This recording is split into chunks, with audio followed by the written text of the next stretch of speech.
negotiations for a fair, just and lasting peace. Ukraine should be put in the best position to deal with such an end of this conflict, and Ukraine has to have a place at the table when these decisions are taken. We commend your engagement with the United States and President Trump, your communications with him, with European partners, the French and British leadership among European NATO allies. And we believe that a strong European voice is important when Ukraine's future is being discussed. You come from Finland. Finland and Norway are close partners. President of Finland and I are working closely together to support you from our perspective in Europe. And thirdly, the President has updated us on the situation currently, what happens, what you need urgently, short-term and in the long-term perspective. And let me just say that the tripling of Norwegian defense support to Ukraine, which has been agreed by unanimous parliament, is now being immediately translated into support for artillery ammunition, for drone capacity, and also for investment in Ukraine's own industry. So, Mr. President, this is a partnership that we take forward every day, and you can count on that support. It is the right of a sovereign country to resist aggression, and you have our full support in that fight. And again, you are among friends, and I'm very happy to see you here. Thank you, Volodymyr. Дякую дуже. Thank you so much. I am for the second time here, and I do this with very big gratitude to your country, to the people, and to you personally, esteemed Mr. Prime Minister. Dear journalists, dear Norway, thank you for this support, for our common work, for our today's meeting, which was very warm and very substantial, very fruitful. Norway, during these 3 years of this war, was very principled. We never forget it, and we will never forget that you were on the side of justice and common sense, on the side of the defense of life. You immediately understood what was going on. We have spoken about it many times. You understood what this war brings and what Russia brought to us, to our houses. And that is why we can thank you for very, very, very significant support, financial support. This helped, strongly helped our resilience. And I am particularly grateful for the support to energy sector. I have addressed you, Mr. Prime Minister, and we are very grateful for Norway supported us on this track. It helped us to go through the winters of this war, when we had one of the most severe challenges, the winters when Russia made our energy grid its target, but Ukrainians withstood, and we managed to provide for the basic necessities of our people. We managed to preserve independence, and now, together with everybody in Europe, we are working on restoring peace and guaranteeing security, which is so desperately needed. And I hope that the role of Norway in this will be significant as well in the future in this work with all the partners.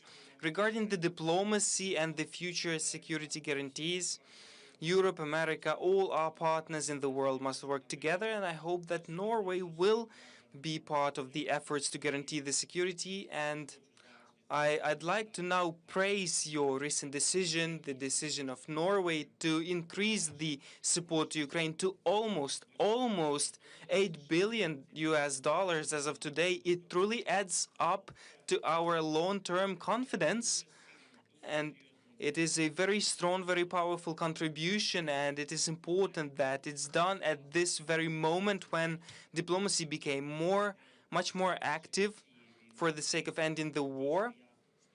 And I agree with you that it is very important that in these diplomatic steps, Ukraine is in the best condition possible, that Ukraine is resilient. And thank you so much for what you're doing, dear Jonas.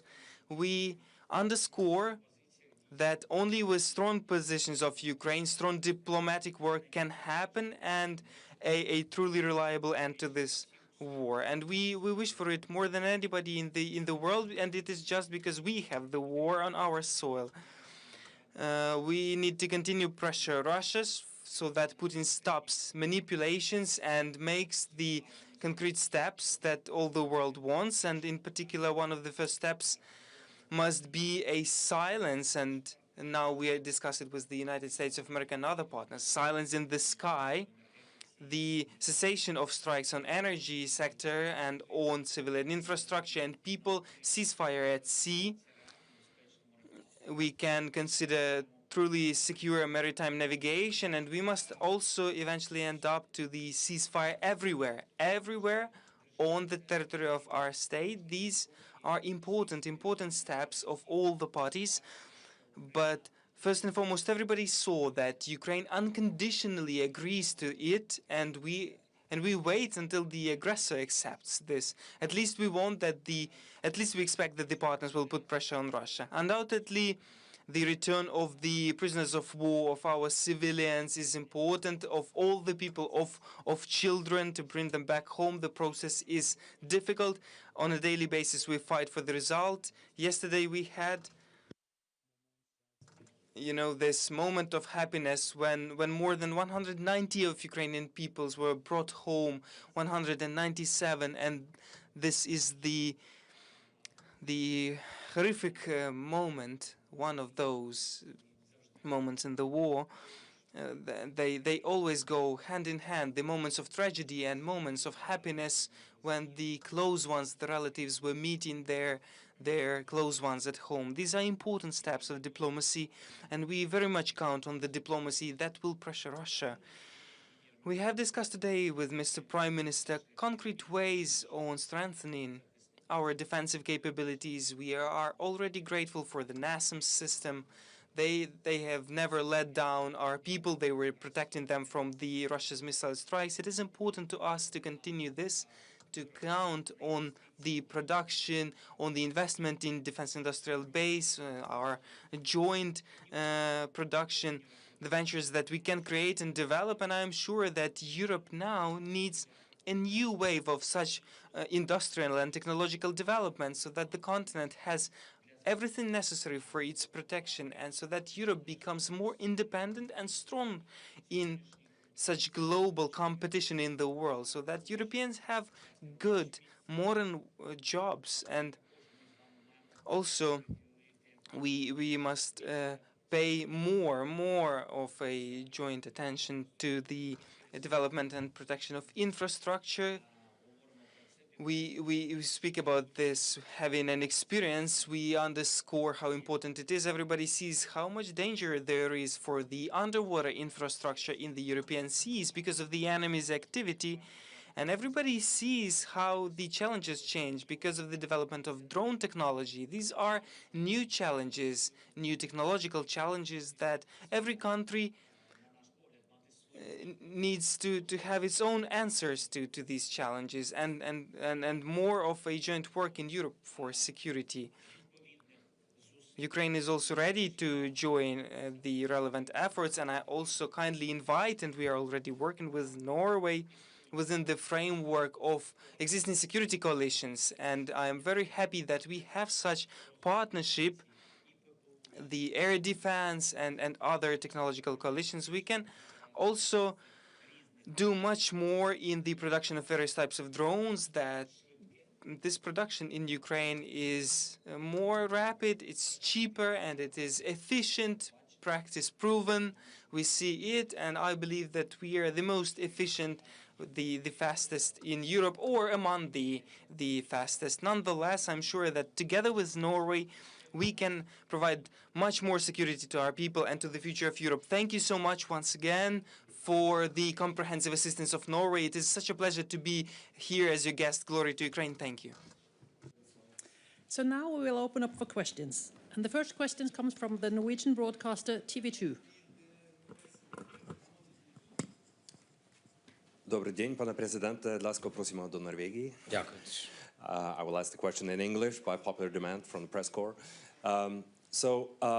After the last week's events in negotiations about a ceasefire, what are your realistic hopes now? When can such a ceasefire enter into force?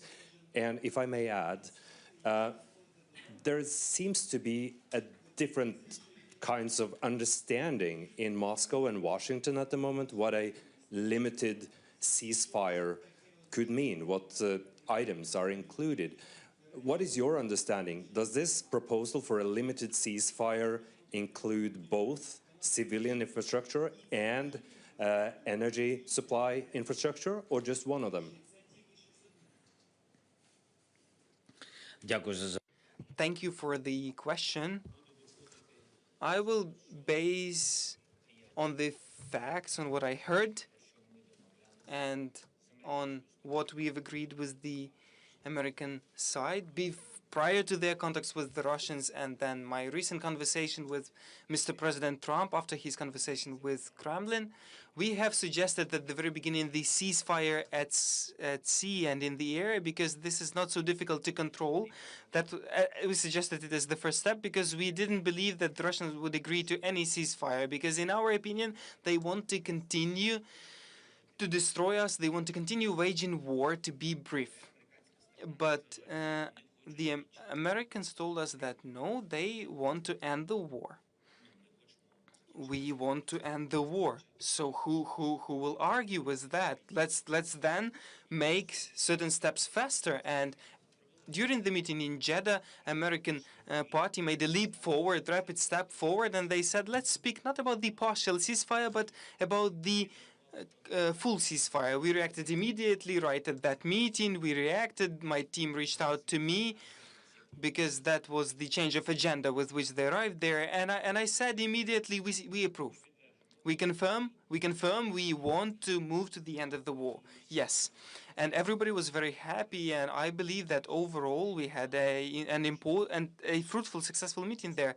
And I believe, and it was our first bilateral meeting with such results, such positive result, despite that the meeting lasted for almost 9 hours.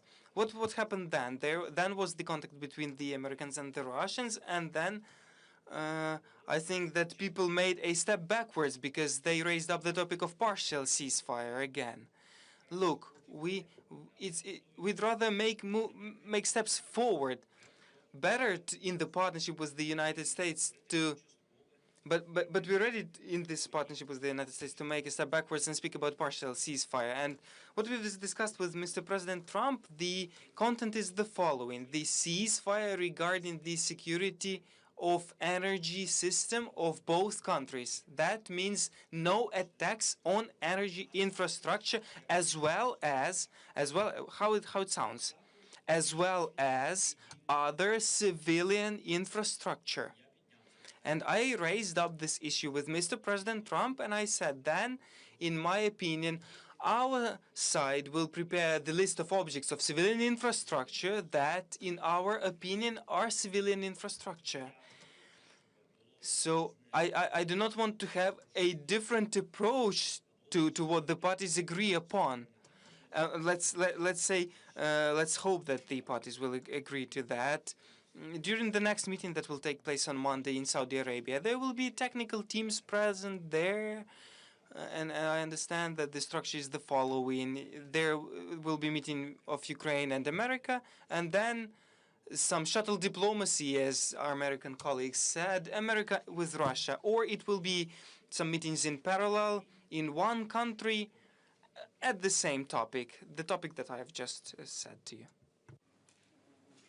The next question comes from Bloomberg. Bloomberg Oitumalis question to Mr. President. Follow up on the energy infrastructure involved in discussions. Is it only the Zaporizhia nuclear plant that's under discussion in terms of United States taking ownership in it, or are any other Ukrainian energy assets being discussed as part of any potential agreement?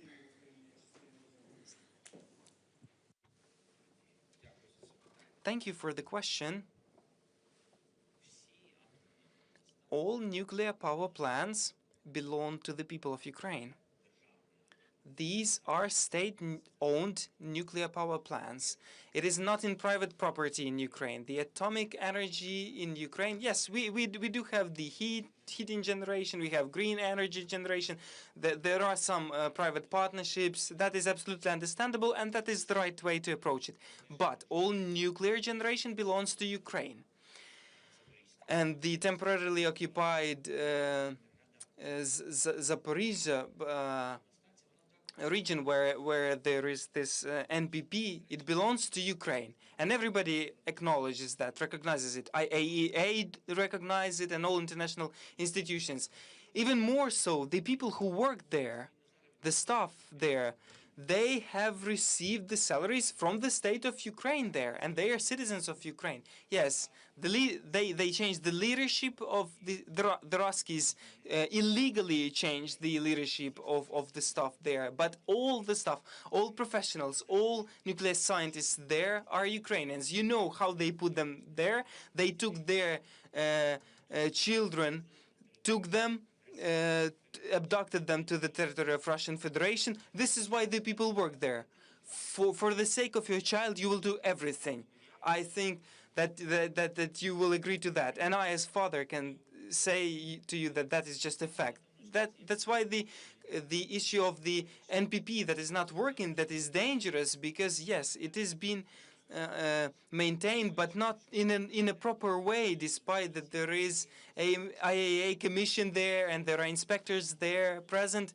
Everybody understands that it needs to cool down, and for it needs to be sustained technically properly. After the Russians blew up the dam, there is no proper water supply to the station. So this is an obstructed process that is under very severe technical conditions. The question that is raised up by the Americans, I do not know whether they have discussed it with the Russians. Mr. President Trump asked me, what do you think about this station? I told him that if it does not belong to Ukraine, it will not work for anybody. It is illegal, and it's not capable of doing so.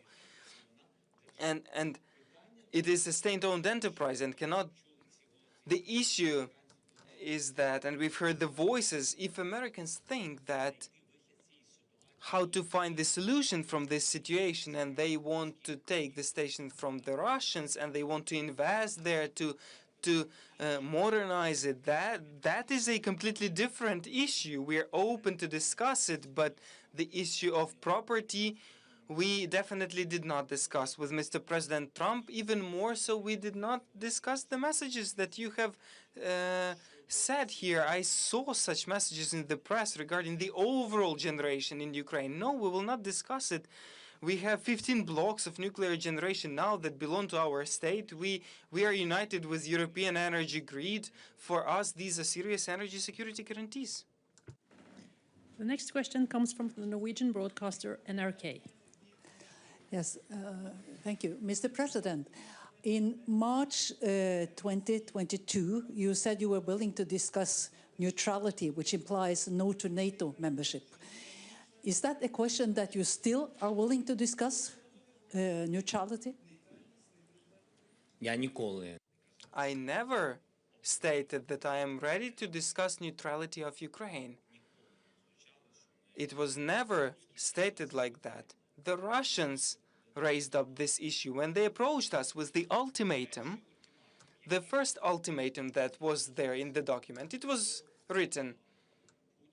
Putin, they didn't even suggest it, they demanded it, to decrease the size of Ukrainian army to 80,000 personnel. Imagine the difference. Now the army that is there is 800,000. So 50,000 is what they wanted. Neutrality, that means Ukraine not entering any blocks in general. Then they wanted us to recognize the occupied territories as Russian, and there was a lot of other things there. We have always said that we do not fully understand what to discuss here. That is an ultimatum. It's not an offer to end the war. Question goes to AFP. Pierre from AFP. Mr. President, President Trump reportedly is considering recognizing Crimea as Russian territory as part of a bid to end the war. Is it something that you discussed during your conversation with him yesterday? And generally speaking, have US officials ever mentioned in their contacts with Ukraine that there would be a will to recognize some occupied territories as Russian? Thank you. Thank you. And by the way, I wanted to end with the esteemed journalist asked the question about neutrality. If that was the question of NATO, and if that is what you mean by neutrality, out of NATO, Ukraine being out of NATO, I always said that regrettably we are not being taken into NATO. We very much want it, and we believe that it would resolve many issues. We with Jonas discussed it a lot. You know, when people look for the ways to strengthen our army, air defenses, how to give funds, how to have a lot of military, where to conduct training, where to train people, which military contingents should be there in the sky, at sea. Can we have just, or we can have just NATO. Make NATO. That will be easier, less costs. But again, there is not so much to discuss because the United States of America, as the main NATO ally, do not support Ukraine in NATO. That is the situation as of today, and I believe that I believe that it cannot be gifted that easily to the Russians. I think that is a gift to Russians that this topic is taken off the table. I believe it's like this. As regards your question on Crimea, that is Ukrainian peninsula, Mr. President Trump did not raise this issue with me. We have discussed Crimea with him in September in New York. He was interested in how it looks like, why Ukrainians love it so much, because he heard that Ukrainians do love Crimea so much. We have simply discussed it, and I said to him that that is absolutely unique nature. It's our integral part, Ukrainian peninsula. And apart from many things, I do not want to take your time. Without Ukrainians, it's understandable that the Crimea is dying because all the logistics is connected to the continental Ukraine, the water supply, logistics. What is most needed for tourism? What is the main thing for tourism? And Crimea is unique nature. That is sea, that is nature, that is tourism. What is the main thing for tourism? Everybody will tell you, tourists. There is no tourism in Crimea. For 11 years, there has been no tourism in Crimea. 3 million people came in summer to Crimea. 2,800,000 Ukrainians of those. That is the answer. You can do many things, 5-star hotels, many different buildings, but you will not bring millions of tourists there. Ukrainians there, they had rest because that is their peninsula. And nobody can do anything about that. People there now have no proper salaries. There is nothing there. Everything is just dying out, the nature. On that note, we need to wrap up this press conference. Thank you. You didn't answer. No, sorry. You had all the hard work. Oh, sorry.